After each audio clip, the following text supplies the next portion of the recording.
that controversy. But, I mean, here's the deal. Gabbert, played great in, scrimmage too. Yeah, remember the Jets game last year against preseason? Gabbert looked like a damn Pro Bowler. Yeah. Well, I mean, when he had time, though, to throw it, he did make plays. But, I mean, I'm not going to get on that. But my point was, you can't base it off of scrimmage. But I do hope, Bortles is the future. And if he's not, then we can rob a quarterback right away. See, the thing I did like about Bortles is the O-line wasn't playing that great. And he can avoid the pressure because, he's not scared to get hit like Gabbert. And he's mobile. He can get out of situations like that. And Henne, that's one thing Henne can't do. And another thing I don't like about Henne is he gets a lot of passes bad at the line. I don't like that. That's because he holds on to the ball too long. But Bortles is 6'5", it's harder to bat his balls down. And that's that's very true. How about this? Were we fed a line of dog poo? I'm trying to keep it somewhat clean. A line of crap when about the center position, because now there's controversy between Brewster and I believe it's McLennan.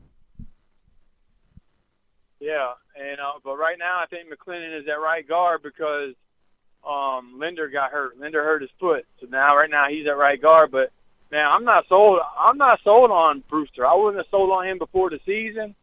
I think his strength is the issue. I really wish Cleveland would have let us get Mack, because then we wouldn't be in this situation right now. If we had Alex Mack right now, I think we would be doing real good with the O-line. Yeah, but would they want their, prized possession, their Porsche, getting snaps from somebody else? You had to understand Cleveland's point of view, too. Yeah, I know, but I was hoping they would let him go. You know how Cleveland is. Oh, I was hoping, too. But they had more money than us. That was the problem. We already spent our money. I mean, we still got a lot. We still got like 18 or 19 million in cap space we have, but I mean, you got to think they still have to re-sign. They got players they're going to have to re-sign in the next year or two. All right, if anybody's listening, which I don't know because there are, camps. I don't know if they're open to the public or whatnot right now. Not camps, but practices. The number is 1-855-403-9071 if you want to share a Jag story, if you want to, chime in on anything, whatever. So, how big of a win would it be, Friday if we beat the Bucs? I mean, I don't care if we win or lose in a preseason game. I think it kind of matters, though.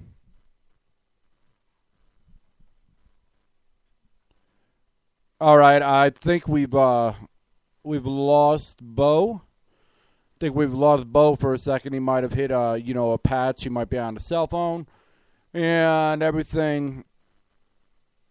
I will agree to disagree, and I will say that it does matter in my eyes anyway. Because it's a move, in the right direction and a step in the right direction, preseason or not. Now, I'm understanding where Bo's coming, though. I think he just wants to see a lot of progression and everything, and whatnot. Bo, you still there? Yeah, I'm here. All right. So, I mean, what were you saying? We lost you for a second. I was saying that this preseason game, win or loss, doesn't really mean anything. But I want to see the offense come out and execute, and execute. And I want to see the defense, the first-string defense, come out and dominate the Bucs offense. That's what I want to see. I really want to see the D-line get some pressure on the quarterback and stop the run. That's what I want to see. And I want to see the depth that everybody's ranting and raving about.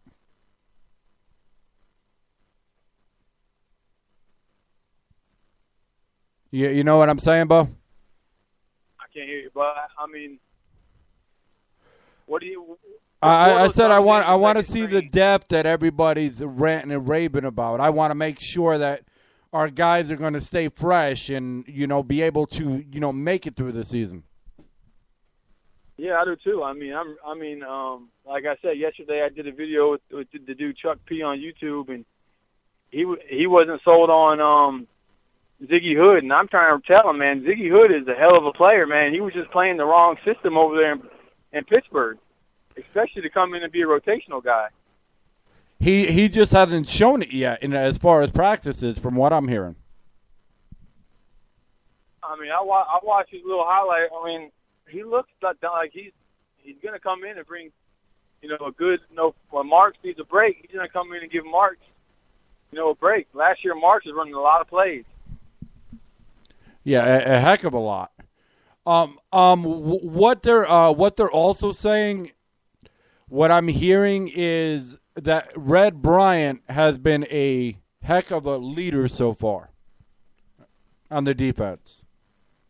Yeah, I've heard the same thing, and I think that's what we need, somebody to step up and be a vocal leader. I think Paz is a leader, but I don't think he's real, a big-time vocal leader. I think he's just just do it the right way, follow me kind of leader. He's not a vocal guy like Red Bryant is. I think that's something the defense really missed. And I heard Cyprian is stepping up as a leader too. Well, if Sip gets any better than he is, he's gonna be Hall of Fame bound. I mean, I'm expecting big things from our DBs. I think our DBs are gonna play good this year. Like I said, I changed my prediction. We're going 10-6. We're going to the playoffs. I'd love for us to go to the playoffs, but I think the main goal would be to go over 500. We haven't been over 500 since what, 2007? Yeah, I mean, but when was the last time the Chiefs were any good till last year? I mean, the Panthers last year. When was the last time the Panthers were good until last year? I mean, every year you got a last-place team, sleeper team that steps up and makes it.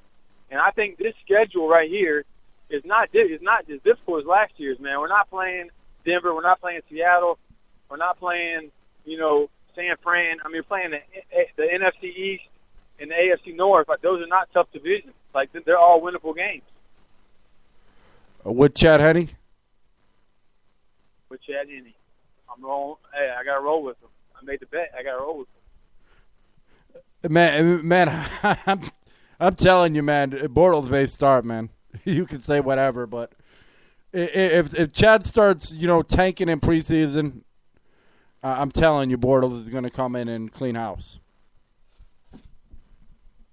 Man, you know what? I was thinking that, but then when I saw yesterday's practice and I saw Henne's leadership, I just think they've promised him that he's going to get every opportunity to start, and that's why he re-signed with us.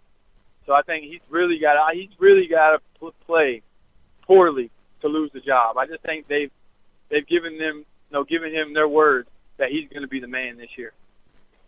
And he may be the man, but I mean, what's he going to do? Just because you claim the man doesn't necessarily mean you're going to do anything. I could talk to doomsday, but if I don't have any actions behind my talk, I mean, what does it really mean? I mean, when every time that I've counted on Chad, he's let me down. So when he shows otherwise, then that's fine. But I mean, the pressure's on Henne. This is for his career. If he don't perform this year, he's going to be a career backup. So the pressure's on him. Well, he's going to be a career backup anyway. But this is his last opportunity to start. So he can either try to have his best career of his year to maybe get another shot with the Jags next year, or it's it. Once Bortles goes in, that's it. His career is over with. He's going to be a career backup. And I'll agree there. And I mean, part of the reason which really makes me nervous though, is whether it's Henne back there or it's Bortles back there. If center play stinks, we're going to be in trouble. We're not going to be in trouble. I'm telling you, you got to be positive. I am. I got my Teal Shades on. We're going 12-4. No, 10-6. No, 12-4. 12-4. We're going to have home field through the playoffs. I'll take that. Hey, we're going to go 12-4, and we're going to do it with Bortles. He's going to show off luck.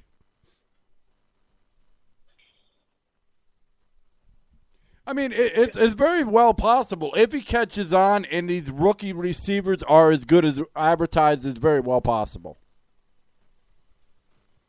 If there's defense, I mean, I'm more worried about the defense. I mean, last year we couldn't stop anybody. But we if you could not can't stop the run. But if you can't score, it doesn't matter. But if you look at the last 8 games last year, I mean, I don't go off the first 8 because that was just tough schedule. You know, we had a lot. We were trying to play Gabbert, you know, all that. But the last 8, we went 4-4. We played Buffalo tough, played Arizona tough. We never got blown out. I mean, we were putting up points. We just couldn't stop people. Okay, but then if you go back a few years, we had a top 5 D and the number one running back, and we still didn't do squat. Well, we didn't have a passing game. That's what I'm saying. If you can't score, it ain't gonna matter. Well, the last 8 games last year, we were scoring.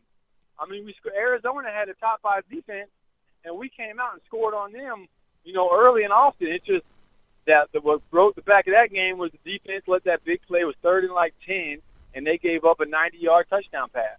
I mean, we just can't do things like that against good teams. Okay, now How about the Browns game? The Browns had a top 10 defense, and look at the points we put on them. Well, yeah, you got very valid points. I'm not going to argue there.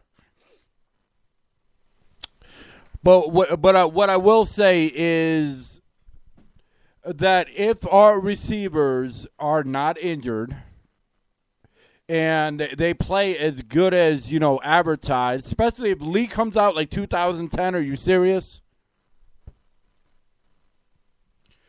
You know, if he comes down and plays like that, man, he's going to be Rookie of the Year. I mean, you might have a contention. You might have the next Fire and, Lightning, or the next, Jimmy Smith and, McCardell. You never know.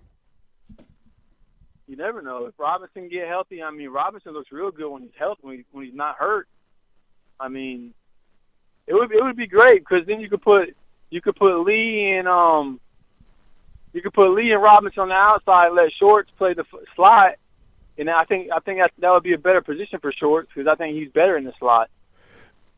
Would you pay him $6 million or more a year though to play slot? What'd you say? Would you pay him, $8 million a year to play slot? I would not pay him more than $4 million. I would trade him. He's not worth it. I mean, for me to pay a player that much money, man, you got to be good, man. You got to be real good and no injury. Like Wes Welker's only getting $6 million. But you really can't blame the injuries really on him that much. I mean, he did have concussions, and that could happen to anybody.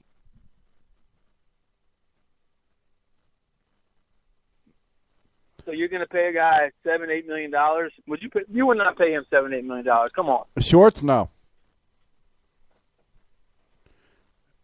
I mean, I'm really interested to see how they say they're trying to get a deal done with him. I'm really interested to see how much they're offering him because if we give him some Andy Dalton kind of deal, I'm going to be pissed off. Well, I mean, we may though because the whole market value has gone up. That's another thing to consider, Bo.